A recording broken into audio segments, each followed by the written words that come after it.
গাছের মেহেদি পাতা দিয়ে নখ খয়েরি কালার, ডিপ খয়েরি কালার বা কুচকুচে কালো কালার করার সহজ উপায় শেয়ার করবো আজকের ভিডিওতে। হ্যালো এভরিওয়ান, আসসালামু আলাইকুম। কয়েকদিন পরে ঈদ, আর ঈদে মেহেদি পরবো না সেটা তো হয়ই না। অনেকে আছেন নখ সুন্দর কালার করতে চান, কিন্তু ঘন্টার পর ঘন্টা মেহেদি পরে বসে থাকতে পারেন না বলেই মনের মতো কালার হয় না। আজকের ভিডিওতে এমন একটি পদ্ধতি শিখিয়ে দিব, অল্প সময়ে আপনার পছন্দ মতো নখ কালার করে নিতে পারবেন। তো চলুন দেখে আসি অল্প সময়ে কিভাবে নখ খয়েরি, ডিপ খয়েরি ও কালো কুচকুচে কালার করা যায় তার সহজ পদ্ধতি। এখানে আমি বেশ কিছুটা পরিমাণ গাছের মেহেদি পাতা নিয়েছি। এখন এগুলোকে ব্লেন্ডারের জারে দিয়ে খুব ভালো মতো মিহি পেস্ট তৈরি করে নিব। আপনারা চেষ্টা করবেন পাটায় বেটে নিতে, সেক্ষেত্রে কালারটা কিন্তু খুব দ্রুত আসে। ব্লেন্ডারে করলে কিন্তু পানি দিয়ে এটা পেস্ট তৈরি করে নিতে হয়, এই জন্য চেষ্টা করবেন এভাবে করে একটু বেটে নেওয়ার। আমি শিলপাটায় বেটে নিয়েছি। এখন নখে দিয়ে দিব। এখানে কিন্তু নখে কোনো রকম কিছুই দিব না, জাস্ট সাদা নখে দিয়ে দিব। অলরেডি কিন্তু আমার নখে কিছুটা মেহেদি দেওয়া আছে, তারপরেও আপনাদেরকে দেখিয়ে দিব যে দ্রুত কিভাবে কালার করা যায়। আমি দুই হাতে মেহেদিটা পরে নিব। আপনাদের হাতের কাছে যদি কাঁচা মেহেদি পাতা না থাকে, তাহলে গুঁড়া যে মেহেদি পাতাগুলো পাওয়া যায় সেগুলো দিয়ে কিন্তু সেমভাবে কালার করে নিতে পারেন। তো এটাকে আমি দুইবার দিব। মোট শুকানোর পর্যন্ত আমি অপেক্ষা করব, যতক্ষণ না শুকায় ততক্ষণ কিন্তু এভাবে রেখে দিয়েছিলাম। মোট দুইবার মেহেদিটা দিয়েছি। আপনারা যদি খয়েরি কালার করে রাখতে চান সেক্ষেত্রে কিন্তু এভাবে দুইবার মেহেদি দিলে হবে। আর যদি ডিপ খয়েরি করতে চান সেটা কিভাবে করবেন এবং কালো কুচকুচে কীভাবে করবেন সেটা এখন দেখিয়ে দিব।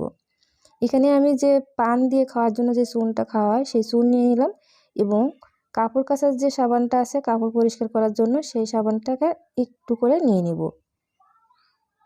এই সাবানের পরিবর্তে আপনারা কিন্তু চাইলে হুইলের যে গুঁড়াটা আছে সেটাও দিতে পারেন। এই যে এভাবে করে আমি সাবানটাকে দিয়ে দিলাম। খুব বেশি কিন্তু পাতলা করি নাই বা খুব বেশি কিন্তু এটা ঘন করি নাই, এই অবস্থায় দিয়ে দিব।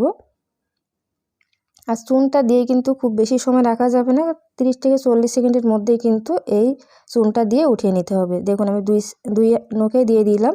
এখন সাথে সাথে এটাকে উঠিয়ে নিব। আর এই পর্যায়ে কিন্তু নখটা একটু নরম অবস্থায় থাকে, এই জন্য আলতো হবে এভাবে আমি হাত দিয়ে এই চুনটাকে উঠিয়ে নিব। এই পর্যায়ে কাপড় দিয়ে বা অন্য কোনো কিছু দিয়ে ওঠানোর চেষ্টা না করে টিস্যু বা এভাবে হাত দিয়ে একটু উঠিয়ে নিলে হবে। এই যে দেখুন ডিপ খয়েরি কালার কিন্তু এসেছে। এখানে আপনারা লাল খয়েরি কালারও রাখতে পারেন প্রথমটার মতো, চাইলে এরকম ডিপ খয়েরি কালার করেও নিতে পারেন। এই যে দেখুন কত সুন্দর কিন্তু কালারটা এসেছে। যতদিন নখ থাকবে ততদিনই কিন্তু আপনার নখের কালারটা ঠিক এরকম পর্যায়ে থাকবে। আর যখনই আপনারা এই মেহেদিটা দিবেন এবং চুনটা দিবেন, সাথে সাথে কিন্তু পানিতে হাত দেওয়া যাবে না। আপনারা চেষ্টা করবেন হাতে একটু সরিষার তেল মেখে নেওয়ার। এই পর্যায়ে আমি কীভাবে খয়েরি কালার করার পরে, ডিপ খয়েরি কালার করার পরে কালো কুচকুচে কালার করব সেটা দেখিয়ে দিব। আমি আবারও মেহেদি দিয়ে দিলাম, দিয়ে এটাকে 10 থেকে 15 মিনিট রেখে দিব। 10 থেকে 15 মিনিট রাখার পরে মেহেদিটাকে আমি উঠিয়ে নিলাম। ভিডিওটা অনেক লং হয়ে যাবে, এজন্য কিন্তু আমি মেহেদিটা খোলার ভিডিও আর দেখালাম না, শুকানোর পরে কী অবস্থা হয় সেটা। এই পর্যায়ে আমি চুনের যে মিশ্রণটা তৈরি করে রেখে দিয়েছিলাম সেখানে সামান্য একটু পানি দিয়ে এটাকে একটু পাতলা করে নিয়েছি, এবং সাথে সাথে এই যে নখের উপরে দিয়ে দিব।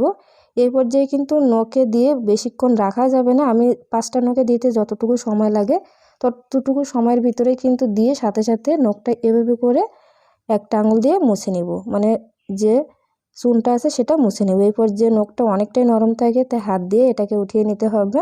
এই যে দেখুন একটা কিন্তু ডিপ খয়েরি আর একটা কিন্তু কুচকুচে কালো।